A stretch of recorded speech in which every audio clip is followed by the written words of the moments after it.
It's not about giving up. It's about finally stopping the fight you can't win. Step one isn't the end. It's the beginning of freedom. I'm a recovering addict named Steve, and this is On Life's Terms. Step one, the beginning of freedom.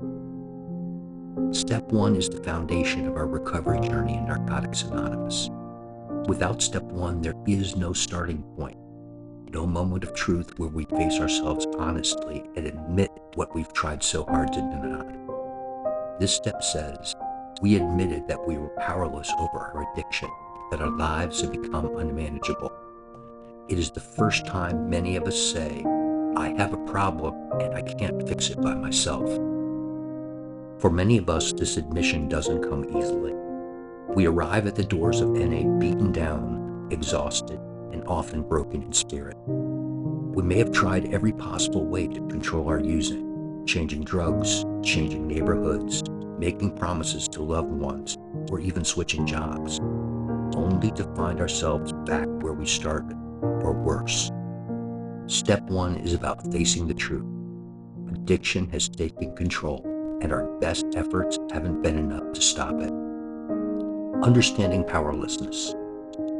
Powerlessness doesn't mean we are weak people or incapable of success. Many of us were very capable in other areas of life, but when it came to addiction, we were powerless. For some, that powerlessness showed up as being unable to stop using once we started. For others, it meant staying clean for a while, but always returning to drugs, even when we promised ourselves we wouldn't. This lack of control is what NA means by powerless. Addiction becomes bigger than us. It overrides our will, our good intentions, and even our love for others. We may have said things like, I can quit anytime I want, or this is the last time, only to find ourselves back in the same pattern. Admitting powerlessness isn't admitting defeat as human beings. It's admitting defeat over addiction, which is necessary if we are ever going to change. The myth of control. Before step one, most of us believed we could control our addiction. We thought if we just tried harder, used a different approach, or managed our lives better, everything would work out. But the longer we tried to control our using, the more obvious it became. We were not in control at all. Some of us managed periods of abstinence, but eventually we returned to using, sometimes worse than before. Many of us had moments where we genuinely wanted to stop but couldn't. We woke up saying, today will be different, only to end the day in the same way, high, ashamed, and asking ourselves, why do I keep doing this? This is what step one means, admitting there is something stronger than our willpower at play, and left to our own devices, we will lose that battle. Unmanageability in our lives. The second part of step one deals with unmanageability, that our lives have become unmanageable. Addiction takes a toll on everything, our health, finances, relationships, jobs, and even our sense of self-worth. Some of us lost homes, cars, families, and careers. Others might not have lost those things yet, but lived in constant fear of losing them. Unmanageability can be obvious, going to jail, overdosing, losing custody of children, or becoming homeless, but can also be subtle, living with constant anxiety, feeling empty even when we weren't using, or pretending everything was okay while falling apart inside.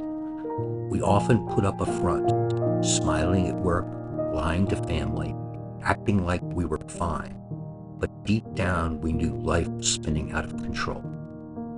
Step one invites us to stop pretending. It allows us to say, my way isn't working, I need help. For many, this is both terrifying and freeing. Terrifying because it means letting go of the illusion of control. Freeing because it means we no longer have to carry the burden alone. Why step one comes first. Some newcomers wonder why the program starts with powerlessness and unmanageability. The answer is simple. Without recognizing the problem, we won't be willing to seek a solution.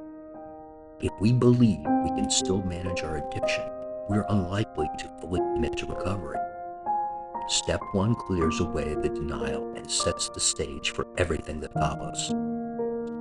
Think of it like a foundation for a house. If the foundation is weak, the house will collapse.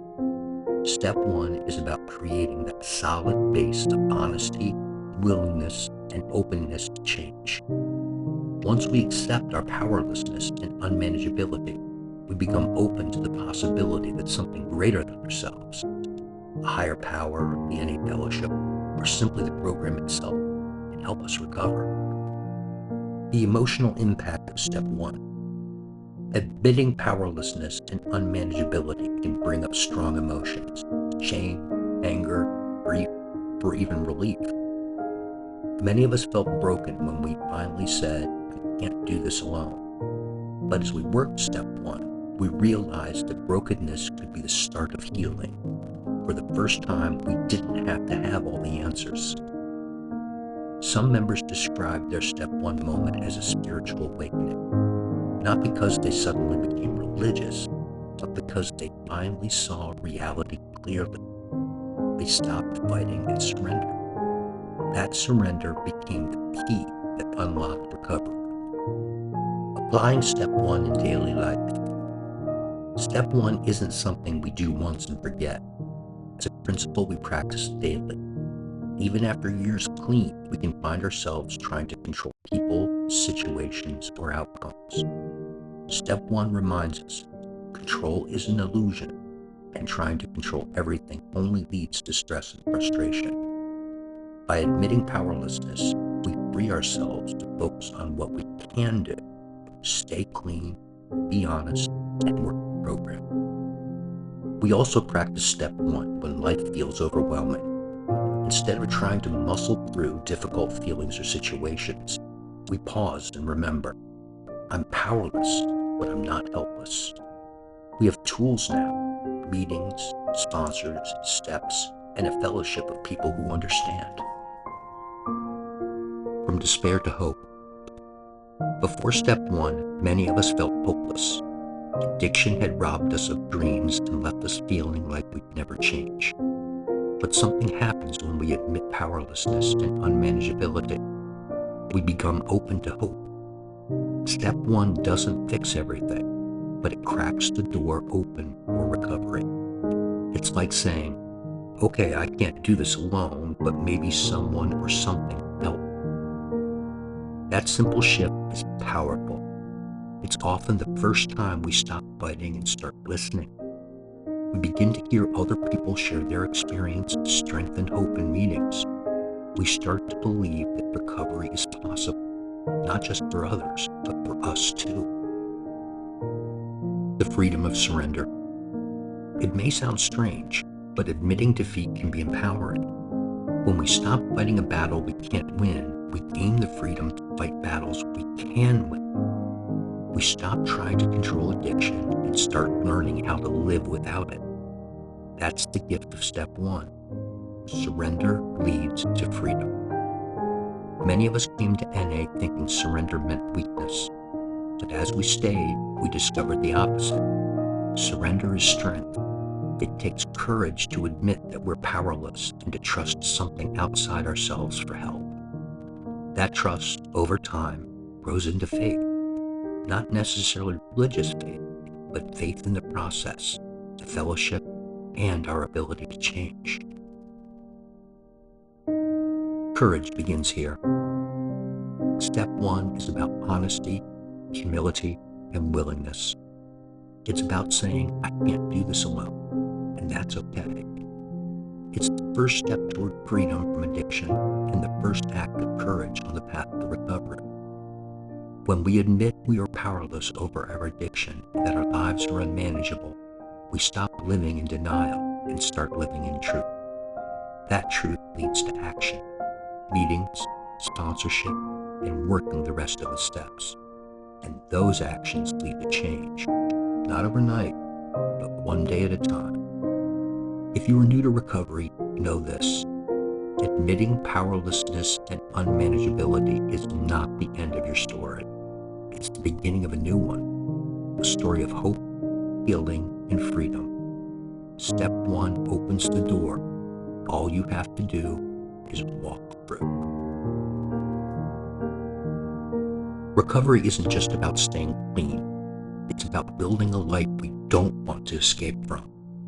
Every day we show up, we get stronger. If this spoke to you, follow On Life's Terms for more hope and real recovery stories.